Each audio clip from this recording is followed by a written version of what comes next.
ఇది ఓన్లీ సినిమాల షూటింగ్ కాదు, ఇండియన్ సినిమాను గ్లోబల్ లెవెల్ తీసుకెళ్లే రైస్ టైం. అవును, ఒకటి దేశభక్తి, రస్టిక్ యాక్షన్ పవర్, మరొకటి అడ్వెంచర్ వరల్డ్ క్లాస్ విజన్. రెండు జెట్ స్పీడ్ లో షూటింగ్ చేసుకోబోతున్నాయి. మరి ఇంతకీ ఇండియా సినిమా మ్యాప్ నే షేక్ చేయబోతున్న ఆ సినిమాలేంటి? ఈ రెండు సినిమాలు ఇప్పుడు టాలీవుడ్ కాదు, ఇండియన్ సినిమా ఫ్యూచర్ ని డిఫైన్ చేయడానికి జెట్ స్పీడ్ లో దూసుకెళ్తున్నాయి. వాటిలో ఒకటి డ్రాగన్. యంగ్ టైగర్ హీరోగా కేజీఎఫ్ ఫ్రేమ్ ప్రశాంత్ నీల్ దర్శకత్వంలో రూపొందుతున్న ఈ పాన్ ఇండియా మాస్టర్ కొన్ని నెలలుగా వినిపించిన వాయిదాలు, పుకార్లకి ఫుల్ స్టాప్ పెడుతూ హైదరాబాద్ శివార్లలో షూటింగ్ జోరుగా సాగుతోందట.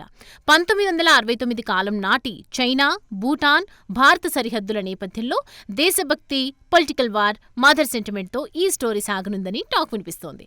ఇక ఎన్టీఆర్ తల్లి పాత్రలో Kajol, Prashanth Neel mark raw rustic action. Mythri movie makers mega budget, target ఒకటే, ఎన్టీఆర్ కెరియర్లో బిగ్గెస్ట్ బ్లాస్ట్. మొత్తానికి డ్రాగన్ మళ్లీ ట్రాక్లోకి రావటంతో తెగ మురిసిపోతున్నారు తారక్ ఫ్యాన్స్. అన్నీ అనుకున్నట్లుగా జరిగితే ఈ సమ్మర్కే ఎంట్రీ ఇవ్వటం పక్కా. మరోవైపు సూపర్ స్టార్ మహేష్ బాబు, రాజమౌళి కాంబోలో వస్తున్న వరల్డ్ మూవీ వారణాసి కూడా ఇప్పుడు షూటింగ్ జెట్ స్పీడ్లో సాగుతోందట. హైదరాబాద్లోని పలు లొకేషన్స్లో భారీ సన్నివేశాలను చిత్రీకరిస్తూ ప్రతి ఫ్రేమ్ని ఇంటర్నేషనల్ స్టాండర్డ్స్కి తగ్గట్లుగా డిజైన్ చేస్తున్నారట జక్కన్న. మహేష్ బాబు రుద్రగా, ప్రియాంక చోప్రా గ్లోబల్ ప్రెజెన్స్తో, పృథ్వీరాజ్ సుకుమారన్ పవర్ఫుల్ విలన్గా వస్తున్న ఈ సినిమా భారతీయ సినిమాకే కొత్త డెఫినేషన్ ఇవ్వనుందని ట్రేడ్ టాక్.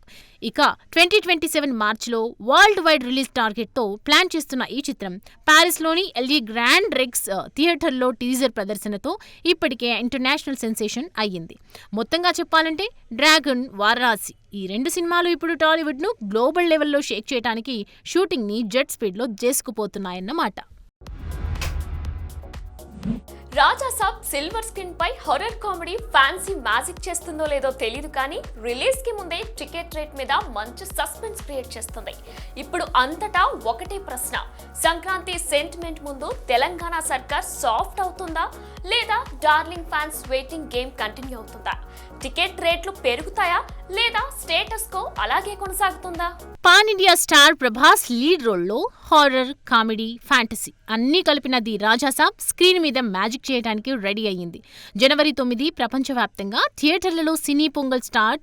అంతకుముందే ప్రీమియర్స్తో ఫ్యాన్స్కి ఫుల్ ఫీస్ట్. కానీ ఇక్కడే మొదలైంది అసలు ట్విస్ట్. తెలంగాణ ప్రీమియర్స్ పై సస్పెన్స్, థ్రిల్లర్, టికెట్ రేట్లపై పొలిటికల్ డ్రామా. ఎవరూ రిక్వెస్ట్ చెయ్యొద్దు అని మంత్రి స్ట్రెయిట్ వార్నింగ్ అయినా సరే రాజాసాబ్ మేకర్ లాస్ట్ ట్రై. మల్టీప్లెక్స్కి 1000, సింగిల్ స్క్రీన్కి 800 అని ప్రపోజల్స్. కానీ ఇప్పటి వరకు సర్కార్ నుంచి నో. ఇటు ఏపీలో మాత్రం good news, vibes GO ready అవుతోందన్న టాక్. మరి తెలంగాణలో డార్లింగ్ ప్రీమియర్స్ పడతాయా, లేదా ఫ్యాన్స్ వెయిటింగ్ గేమ్ కొనసాగుతుందా? ఒక్కటే ప్రశ్న, సంక్రాంతి సెంటిమెంట్ ముందు సర్కార్ డిసిజన్ ఏంటి? మొత్తానికి సినిమా కంటే ముందు రియల్ లైఫ్ డ్రామా స్టార్ట్ అయిపోయిందన్నమాట. చూడాలి. హైక్స్ మీద భారీ ఆశలే పెట్టుకున్న విశ్వప్రసాద్కి తెలంగాణ సర్కార్ గుడ్ న్యూస్ ఏమైనా చెబుతుందో లేదో. సంక్రాంతి ఇది పండగ కాదు, పవర్ షో. అవును, 2 ట్రైలర్ లాంచ్లు, ఒక గ్రాండ్ ప్రీ రిలీజ్ ఈవెంట్, ఒక స్పెషల్ ప్రమోషనల్ ఈవెంట్. అంటే ఒకే రోజున 4 భారీ సినిమా వేడుకలు. మొత్తానికి టాలీవుడ్ మొత్తం ఇప్పుడు ఒకే ఫ్రీక్వెన్సీ, అదే సినిమా ఫీవర్. సంక్రాంతి ఈసారి టాలీవుడ్కి మామూలు పండగ కాదు. బాక్సాఫీస్ దగ్గర భారీ యుద్ధమే జరగబోతోంది. మరి స్టార్ హీరోల నుంచి యంగ్ హీరోల వరకు మొత్తం 7 సినిమాలు ఒకేసారి ప్రేక్షకుల ముందుకి రాబోతున్నాయి. ప్రభాస్, చిరంజీవి లాంటి పాన్ ఇండియా స్టార్స్తో పాటు రవితేజ, నవీన్ పొలిశెట్టి, శర్వానంద్, శ్రీవిష్ణు. వీళ్లే కాక పరభాష నుంచి విజయ్, శివకార్తికేయన్ల సినిమాలు. ఇంత పోటీ మధ్యలో టాలీవుడ్లో ఇప్పుడు మరో ఇంట్రెస్టింగ్ డెవలప్మెంట్. జనవరి 7 ఈ ఒక్కరోజే ఇండస్ట్రీ మొత్తం కలకల రాబోతోంది. ఎందుకంటే 2 ట్రైలర్ లాంచ్లు, ఒక గ్రాండ్ ప్రీ రిలీజ్ ఈవెంట్, ఒక స్పెషల్ ప్రమోషనల్ ఈవెంట్. అంటే ఒకే రోజున 4 భారీ సినిమా వేడుకలు. సంక్రాంతి బరిలో ఉన్నది రాజాసాబ్, మనశంకర వరప్రసాద్ గారు. భర్త మహాశయులకు విజ్ఞప్తి, అనగనగా ఒక రాజు, నారీ నారీ నడుమ మురారి సినిమాలు ప్రమోషన్స్ను ఫుల్ స్వింగ్లో దూసుకెళ్తున్నాయి. ఇప్పటికే 2 సినిమాల ట్రైలర్లు రిలీజ్ అవ్వగా మరో 3 ట్రైలర్లు రావాల్సి ఉంది. ఈ క్రమంలో చిరంజీవి నటించిన మనశంకర వరప్రసాద్ గారు ప్రీ రిలీజ్ ఈవెంట్ను జనవరి 7న హైదరాబాద్లో నిర్వహించనున్నారు. ఇక దీనికి mega victory pre release event అని పేరు పెట్టేసింది మూవీ టీం. ఇక అదే రోజు సాయంత్రం 4:05 రవితేజ నటించిన భర్త మహాశయులకు విజ్ఞప్తి ట్రైలర్ లాంచ్ ఈవెంట్ ప్లాన్. తర్వాత కేవలం 2 గంటల గ్యాప్లోనే సాయంత్రం 6:04 నవీన్ పొలిశెట్టి అనగనగా ఒక రాజు ట్రైలర్ రిలీజ్. అంతేకాదండోయ్, ది రాజాసాబ్ సినిమా నుంచి కూడా అదే రోజు ఒక పెద్ద ప్రమోషనల్ ఈవెంట్ ప్లాన్ చేస్తున్నారనే టాక్ అయితే వినిపిస్తోంది. ఒకే రోజున ఇన్ని ఈవెంట్లు, 2 గంటల్లో 2 ట్రైలర్ లాంచ్లు. ఇదే ఇప్పుడు టాలీవుడ్లో హాట్ టాపిక్. ఇక సినిమాల రిలీజ్ డేట్స్ చూస్తే జనవరి 9న ది రాజాసాబ్, 12న మన శంకర వరప్రసాద్ గారు, 13న భర్త మహాశయులకు విజ్ఞప్తి, 14న అనగనగా ఒక రాజు మరియు నారి నారి నడుమ మురారి. మొత్తానికి ఈ సంక్రాంతికి స్టార్స్, స్టోరీస్, సౌండ్స్, స్క్రీన్స్ అన్నీ కలిసి Tollywood బాక్సాఫీస్ను హీటెక్కించబోతున్నాయన్నమాట.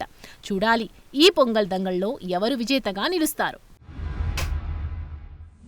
Nayanthara not only heroine, market, brand, opening కలిపిన ప్యాకేజ్. అలాంటి నయననే వద్దనుకుంటున్నాడట మన నందమూరి బాలయ్య. మరి కలిసొచ్చిన హీరోయిన్ ని బాలయ్య ఎందుకు కాదంటున్నాడు చూసేద్దామా? టాలీవుడ్ లో మాస్ డెఫినేషన్ అంటేనే నందమూరి బాలకృష్ణ. ఏజ్ 65, కానీ ఎనర్జీ మాత్రం ఇంకా నెక్స్ట్ లెవెల్. అఖండతో మళ్లీ మొదలైన విజయం, భగవంత్ కేసరి, వీరసింహారెడ్డి, డాకు మహారాజ్, ఇలా 4 మూవీస్, 4 సక్సెస్ స్టాంప్స్. కానీ అంచనాల బరువుని మోయలేక అఖండ 2 దగ్గరే ఆ ఫ్లోకి చిన్న బ్రేక్ పడింది. ఈ సినిమా బాక్సాఫీస్ దగ్గర అంచనాలకు అందుకోకపోవడంతో ఇప్పుడు అందరి చూపు NBK 111 మీదే. వీరసింహారెడ్డితో మాస్ మ్యాజిక్ చూపించిన గోపీచంద్ మలినేనితో బాలయ్య రెండోసారి జట్టు కట్టాడు. ఇది కేవలం సినిమా కాదు, బాలయ్య కెరియర్ లో 111వ ల్యాండ్ మార్క్ అనే చెప్పాలి. హిస్టారికల్ యాక్షన్, 170-200 crores మధ్య బాలయ్యను ఇప్పటి వరకు చూడని కొత్త అవతారం. ఇది మొదట ఉన్న ప్లాన్. కట్ చేస్తే సీన్ పూర్తిగా మారిపోయింది. అఖండ 2 effect, pan India risk factor, OTT market reality, Tollywood present situation, ఈ అన్నిటితో మేకర్స్ ఇప్పుడు సేఫ్లీ మోడ్లోకి ఎంటర్ అయిపోయారని టాక్ వినిపిస్తోంది. హిస్టారికల్ స్టోరీ పక్కన పెట్టి బాలయ్య ఇమేజ్ కు ఫుల్ గా సూట్ అయ్యే స్టోరీ ప్లాన్ చేస్తున్నాడట గోపీచంద్. ఇదిలా ఉండగా ఇక్కడే వస్తోంది మరో shocking gossip. Lady super star Nayanthara out అని 8 కోట్ల రెమ్యునరేషన్ అడిగితే బడ్జెట్ కటింగ్ లో భాగంగా హీరోయిన్ ని మార్చేస్తుందట మూవీ టీమ్. నయన్ ఉంటే పాన్ ఇండియా హైప్ వేరే అంటున్నారు కొందరు. అయితే నయన్ ఉంటే లెక్క వేరే అంటున్న వాళ్ళు ఒకవైపు, 6-7 కోట్లు సేవ్ అవుతాయి అంటున్న మేకర్స్ మరోవైపు. మరి NBK 111 అసలు కథ ఏంటి? నయనతార ఫైనల్ డిసిజన్ ఏంటి? రాబోయే రోజులే డిసైడ్ చేయాలి. సంగీతం ఒక శబ్దం కాదు, అది ఒక అనుభూతి అని ప్రపంచానికి నేర్పిన స్వరమాంత్రికుడు AR రెహమాన్. కష్టాల నుంచి ఆస్కార్ దాకా సాగిన ఆయన ప్రయాణం కోట్ల మందికి స్ఫూర్తి. భాషలు మారినా, కాలం మారినా రెహమాన్ సంగీతం మాత్రం ఎప్పటికీ మారదు. మరి నేటితో 59వ ఏట అడుగు పెడుతున్న ఈ లెజెండ్ కు మనస్ఫూర్తిగా బర్త్డే విషెస్ చెప్పేద్దామా? సంగీతం మనల్ని నవ్విస్తుంది, ఏడ్పిస్తుంది, ప్రేమలో పడేస్తుంది. అలాంటి సంగీతానికి ఒక మనిషి రూపముంటే అదే AR రెహమాన్. ఇది కేవలం ఒక సంగీత దర్శకుడి కథ కాదు, ఇది కష్టాల నుంచి ప్రపంచ శిఖరాల వరకు సాగిన ఒక అసాధారణ ప్రయాణం. 1967 జనవరి 6న చెన్నైలోని ఓ హిందూ కుటుంబంలో పుట్టాడు రెహమాన్. అసలు పేరు దిలీప్ కుమార్. తండ్రి సంగీత దర్శకుడు RK శేఖర్. కానీ 9 ఏళ్లకే తండ్రి మరణం, ఇల్లు ఖాళీ, ఇన్స్ట్రుమెంట్స్ సోల్డ్ అవుట్, చదువు మధ్యలో ఆగిపోయింది. ఇంటి బాధ్యతలు, ఆర్థిక కష్టాలు. ఒకవైపు స్కూల్ డ్రాప్ అవుట్, మరోవైపు కీబోర్డ్ ప్లేయర్గా పని. కానీ లైఫ్ మిస్ అవుతోందన్న భయం. దాంతో 25 ఏళ్ల వయసులో జీవితంపై విరక్తి, ఆత్మహత్య ఆలోచనల దాకా వెళ్లిన క్షణాలు. అప్పుడు అతని చేతిలో ఉన్న ఒక్క ఆయుధం మ్యూజిక్. కీబోర్డ్ ప్లేయర్గా రమేష్ నాయుడు, ఇలియరాజా, రాజ్ కోటి లాంటి దిగ్గజాల దగ్గర పనిచేసిన దేశ్, చిరంజీవి త్రినేత్రుడు, బాలకృష్ణ, నిప్పురవ్వకి బ్యాక్గ్రౌండ్ మ్యూజిక్ అందించిన స్టేజెస్. కట్ చేస్తే 1992 మణిరత్నం ఫోన్ కాల్, ఒక సినిమా, రోజా, ఒక పాట, చిన్ని చిన్ని ఆశ. అక్కడితో ఆగలేదు కథ, అక్కడితోనే మొదలైంది చరిత్ర. ఒక్క పాట భారతీయ సినీ సంగీత దిశనే మార్చేసింది. అప్పటి నుంచి వెనుతిరిగి చూసుకోవాల్సిన అవసరం లేకుండా రెహమాన్ ప్రయాణం దూసుకెళ్లింది. భారతదేశం ఒక్కసారిగా అడిగింది, ఈ కొత్త మ్యూజిక్ మ్యూజిషియన్ ఎవరని. బాంబే, ప్రేమికుడు, జెంటిల్మాన్, సఖీ, జీన్స్, దిల్సే, లాగన్, ఏమాయ చేసావే, నాని, తెలుగు, తమిళం, మలయాళం, హిందీ భాష ఏదైనా సంగీతం మాత్రం యూనివర్సల్. రెహమాన్ తొలి స్ట్రైట్ తెలుగు చిత్రం వెంకటేష్ నటించిన సూపర్ పోలీస్. నాగార్జున హీరోగా తమిళంలో వచ్చిన రచ్చగన్. తెలుగులో రక్షకుడిగా మారి పాటలతో ప్రేక్షకులను ఆకట్టుకుంది. ఇక రామ్ గోపాల్ వర్మ తెరకెక్కించిన రంగీలా తెలుగులో రంగేలి పాటలతో సంచలనం సృష్టించింది. అలాగే రాజశేఖర్ నటించిన గ్యాంగ్ మాస్టర్ హిట్ కాకపోయినా సంగీతం మాత్రం కాలాన్ని దాటి నిలిచింది. అయితే పవన్ కళ్యాణ్, కొమరంపులి, మహేష్ బాబు, నాని స్టార్ హీరోలు ఉన్నా ఆ సినిమాలు మాత్రం రెహమాన్ ఖాతాలో సాలిడ్ సక్సెస్ కాలేకపోయాయి. అక్కడే మొదలైంది Rahman plus straight Telugu cinema అంటే ఫ్లాప్ అనే సెంటిమెంట్. కానీ ఆ మాటకు ఫుల్ స్టాప్ పెట్టింది ఏ మాయ చేసావే. నాగ చైతన్య కెరీర్లోనే కాదు, రెహమాన్ తెలుగు ప్రయాణంలోనూ మైలురాయి ఈ సినిమా. ఇక తర్వాత వచ్చిన సాహసం శ్వాసగా సాగిపో సంగీతంగా ప్రశంసలు పొందినా బాక్సాఫీస్ వద్ద అంతగా నిలబడలేకపోవడమే కాస్త డిసప్పాయింట్మెంట్. ఇక రాజ్ కోటి 100 సినిమాలు పూర్తి చేసిన సందర్భంలో తన గురువులని భావించి రెహమాన్ వారిని స్వయంగా సన్మానించడం ఆయన కృతజ్ఞతలకు నిదర్శనం. అనువాద చిత్రాల్లో మాత్రం రెహమాన్ మ్యూజిక్ వేరే లెవెల్. రాజశ్రీ, వేటూరి, భువనచంద్ర వంటి గీత రచయితలతో ఆయన బంధం మరింత బలంగా నిలిచింది. నా బాణీలకు సరైన మాటలు దొరికితే చాలు, రెహమాన్ ఆనందం వేరే లెవెల్ అని వేటూరి స్వయంగా రాసుకున్నారు కూడా. ఇక రెహమాన్ రాకతోనే ఎందరో కొత్త గాయని గాయకులు సినిమా రంగంలోకి వచ్చారు. ఎస్పీ బాలసుబ్రహ్మణ్యం విషయంలో వివాదాలు ఉన్నా మిన్సార కనువులోని తంగతామరై పాటకు జాతీయ అవార్డు రావడం సంగీత చరిత్రలో చిరస్థాయిగా నిలిచిపోయింది. ఇక స్లమ్ డాగ్ మిలియనీర్తో 2 ఆస్కార్లు, 2 గ్రామీలు, గోల్డెన్ గ్లోబ్, బాఫ్టా ఒకే ఏడాది 2 ఆస్కార్లు అందుకున్న ఏకైక ఆసియా రెహమానే.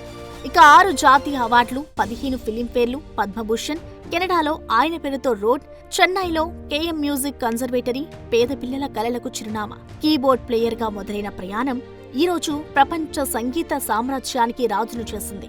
ఇక మా తుఝే సలాం, వందే మాతరం ఇది పాట కాదు, ఇది దేశానికే గర్వం. మతం మారాడు, పేరు మారింది, కానీ సంగీతం మారలేదు.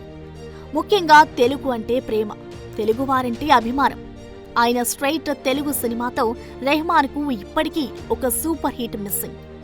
ప్రస్తుతం రామ్ చరణ్ నటిస్తున్న పెద్ది సినిమాకు సంగీతం అందిస్తూ చికిరీ పాటతో దేశం మొత్తాన్ని ఊపేస్తున్నాడు. చూస్తుంటే చరణ్ సినిమాతో సాలిడ్ హిట్ దక్కాలనే ఉంది. మొత్తానికి కాలం మారుతుంది, హీరోలు మారుతారు, కానీ ఏఆర్ రెహమాన్ సంగీతం మాత్రం శాశ్వతం. సంగీతం కేవలం పాట కాదని, ఒక అనుభూతి అని ప్రూవ్ చేసిన ఈ స్వరమాంత్రికుడు పుట్టినరోజు ఈ రోజు. ఇక ఇదే జనవరి 6న తన కుమారుడు అమీన్ కూడా పుట్టడం మరో విశేషం. మరి నేటితో 59వ ఏట అడుగు పెడుతున్న సందర్భంగా మనము హ్యాపీ బర్త్డే చెప్పేద్దామా? Happy birthday Rahman.